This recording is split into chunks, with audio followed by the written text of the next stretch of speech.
Olá, terceiro ano, dando continuidade à nossa aula de Geografia, iniciando a nossa segunda semana do nosso plano de estudo tutorado, nós vamos continuar falando de onde vêm os alimentos. Então, hoje nós vamos falar sobre o caminho dos alimentos, né? Então, ele vai da matéria-prima até a nossa mesa, pronto para que podemos consumi-los. Então, o campo, ele contribui para a matéria-prima, desde os vegetais até os animais, né? Porque mesmo sendo os animais, ele depende do campo, porque é lá que eles são criados, que eles são alimentados. Depois ele vai para a indústria para ser transformado, ou ele vai para os lugares que fornece. Por exemplo, as carnes. As carnes, nós podemos ir no supermercado e no açougue, mas eles também vêm do campo, porque é lá que eles são criados. E outros alimentos, ele vem das fábricas e da indústria, porque eles foram industrializados, eles foram transformados. Então, a indústria, elas fazem a transformação da matéria-prima, elas desenvolvem em outros produtos que podem ser alimentício, vestuário, construção, entre outros. Um exemplo aqui, a vaca.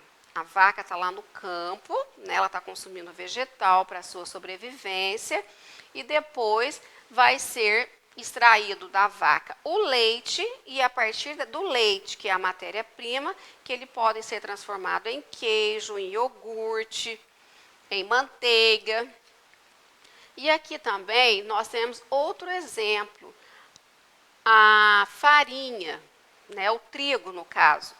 Então, o trigo, ele é plantado no campo, depois ele vai para a indústria, onde ele vai ser processado, transformado em farinha, e depois essa farinha vai virar o pão, a bolacha que nós comemos. Então, o trigo é a matéria-prima desses alimentos. Outro exemplo de alimento que nós podemos citar é o tomate. Tomate é a matéria-prima, onde ele vai ser industrializado e transformado em extrato de tomate que nós consumimos no nosso dia a dia. O outro exemplo do leite, que ele também passa pelo processo de industrialização, ele se transforma no leite de caixinha, ele pode ser transformado em iogurte, em queijos, manteigas, achocolatados, né, que também é utilizado outra matéria-prima, que é o cacau, e junta com o leite, que forma o nosso chocolate, que nós ingerimos aqueles achocolatados, que é leite com chocolate. Então, aí eles utilizam duas matérias-primas. Então, os alimentos, eles seguem um caminho, né? Então, eu começo pela extração, depois ele vem para a circulação. Então, eu extraio ele do campo, depois ele vai ser circular, ele vai ser direcionado para a indústria e depois ele vai passar pelo processo da produção e depois o consumo. Então, ele tem todo um caminho. Então, agora nós vamos para a atividade.